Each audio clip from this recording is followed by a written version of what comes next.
30년 경찰 생활 후 은퇴 60세 그가 맞이한 뜻밖의 삶. 서론. 아, 진짜 실감 안 나네요. 벌써 정년이라니. 60세 정년퇴직을 하루 앞두고 한숨을 내쉬던 박영수 씨는 30년 동안 경찰로 근무했습니다. 매일같이 사건 현장을 뛰어다니고 밤낮 없이 시민의 안전을 지키던 그였지만 막상 은퇴를 앞두니 마음이 복잡했습니다. 세상이 멈춘 것 같기도 하고 한편으론 해방감도 있었습니다. 하지만 퇴직 다음 날 아침 7시에 자동으로 눈이 떠졌을 때 그는 깨달았습니다. 이제 뭘 해야 하지? 사실 박 씨의 이야기는 우리 모두의 이야기일 수 있습니다. 지금 당장 은퇴를 앞두고 있지 않더라도 언젠가는 그날이 옵니다. 그리고 그때 우리가 어떤 마음가짐과 준비를 했느냐에 따라 은퇴 후의 삶은 전혀 다르게 펼쳐집니다. 오늘은 박영수 씨와 같은 은퇴자들의 실제 사례를 중심으로 은퇴 후 삶을 어떻게 준비하고 어떻게 살아가야 후회 없는 제2의 인생을 살 수 있는지 이야기해 보려 합니다. 본문 은퇴는 끝이 아니라 전환점이다. 1. 그냥 쉬고 싶다는 생각이 위험한 이유. 대부분의 직장인은 은퇴하면 이렇게 말합니다. 좀 쉬고 싶어요. 그동안 너무 힘들었잖아요. 물론 맞는 말입니다. 몇 달쯤은 느긋하게 쉬어도 됩니다. 하지만 문제는 그 쉼이 몇 달이 아니라 계획 없는 무기한 쉼이 될 때입니다. 박영수 씨는 퇴직 후 처음 2달은 천국 같았다고 합니다.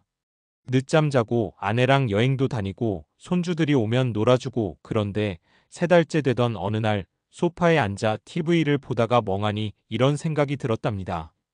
내가 이제 이 세상에 쓸모가 없어진 건 아닐까? 직장이라는 울타리를 벗어나면 우리는 정체성의 혼란을 겪게 됩니다. 이때 아무 준비가 없으면 우울감이 찾아오고 건강도 금세 나빠지죠. 그렇기 때문에 은퇴 전부터 쉬고 나서 뭘 할지를 고민해야 하는 겁니다. 2. 사례 경비일도 괜찮더라고요. 현실적인 재취업. 김성호 씨는 61세, 전직 은행원이었습니다. 자녀들 결혼도 시켜놨고 연금도 나오긴 하지만 그냥 집에만 있자니 하루가 너무 길다고 했습니다. 그래서 동네 아파트 단지 경비 일을 시작했어요. 처음엔 주변 시선이 좀 의식됐죠. 그래도 출근해서 사람들 만나고 몸도 조금씩 움직이니까 삶에 활기가 생기더라고요. 김 씨는 단지 돈을 벌기 위해서가 아니라 삶의 리듬을 유지하고 싶어서 재취업을 선택했습니다. 실제로 많은 은퇴자들이 하루에 몇 시간이라도 일하는 게 건강에도 좋고 정신적으로도 도움이 된다고 말합니다. 요점은 퇴직 후에 새로운 일의 형태를 찾는다는 것. 그게 꼭 직장이 아니어도 괜찮습니다. 강사, 멘토, 프리랜서 혹은 자원봉사도 방법이 될 수 있죠. 3. 살의 작은 텃밭이 제 인생을 바꿨어요. 새로운 취미와 의미 찾기. 이윤숙 씨는 59세에 교사로 정년퇴직을 했습니다. 퇴직 후엔 친구들과 여행도 다니고 문화센터 수업도 들었지만 뭔가 허전하더랍니다. 그러던 중 마을 커뮤니티에서 도시 텃밭을 알게 되었고 처음엔 그냥 흙이라도 밟고 싶어서 시작했다고 해요. 아침에 일어나서 무럭무럭 자란 상추를 보면요. 괜히 뿌듯해져요. 뭔가를 기른다는 게 이토록 큰 만족감을 줄 줄은 몰랐죠. 지금은 주민들과 함께 수확한 작물을 나누고 소규모 플리마켓에도 참여하며 소일거리도 하고 있습니다. 은퇴 후 인생에서 소속감과 성취감을 줄 무언가가 꼭 필요하다는 걸 몸소 느낀 거죠. 4.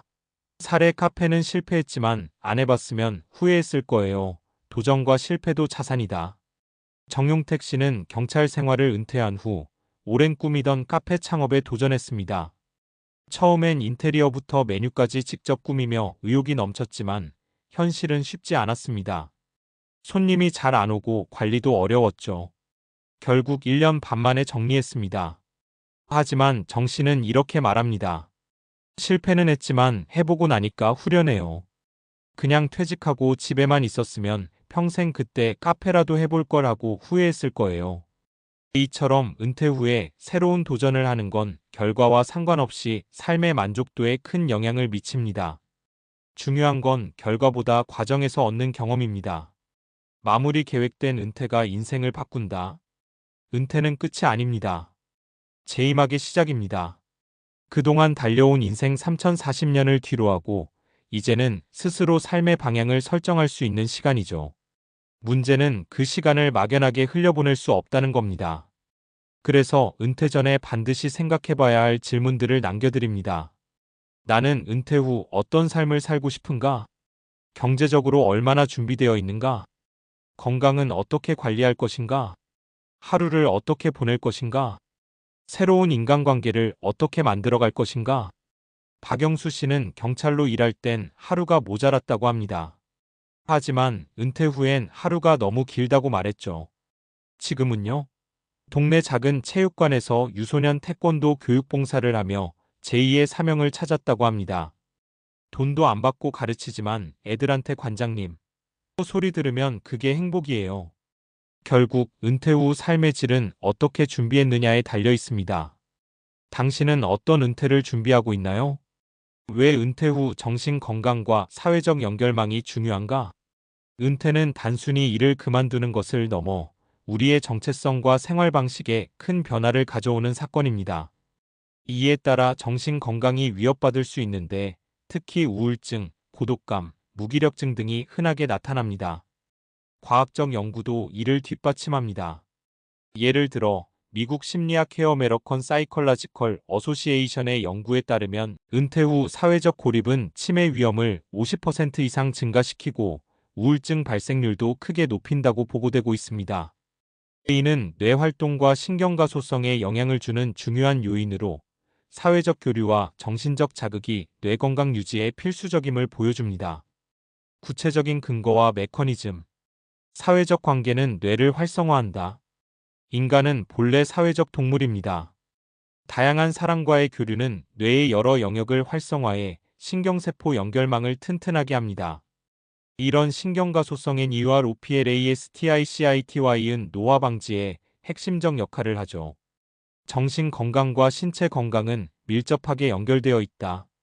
정신 건강이 좋지 않으면 스트레스 호르몬인 코티솔이 과다 분비돼 면역 기능이 저하되고 심혈관 질환 위험도 증가합니다. 반대로 활발한 사회 활동과 긍정적인 마음가짐은 면역력 강화와 만성질환 예방에 도움을 줍니다. 규칙적인 활동과 목표의식은 뇌의 도파민 시스템을 자극한다. 퇴직 후 목표가 없다고 느끼면 우울해지기 쉽습니다. 도파민다퍼마인은 동기부여와 행복감을 조절하는 신경전달 물질로 새로운 취미나 봉사활동 등에서 성취감을 얻으면 자연스럽게 분비됩니다. 그래서 어떻게 해야 할까? 정기적으로 모임에 참여하기. 취미 동아리, 봉사단, 동네 모임 등에 나가 사람들을 만나보세요. 코로나 이후 온라인 모임도 많아져 접근성이 좋아졌습니다. 적극적으로 취미를 갖고 배우며 목표를 설정하기. 책 읽기, 악기 배우기, 운동, 공예 등 뇌를 쓰고 몸을 움직이는 활동은 정신 건강에 탁월합니다. 정신건강 전문가 상담도 필요할 때는 주저하지 말기. 심한 우울감이나 불안이 있을 땐 전문가 도움을 받는 게 가장 빠르고 안전한 길입니다.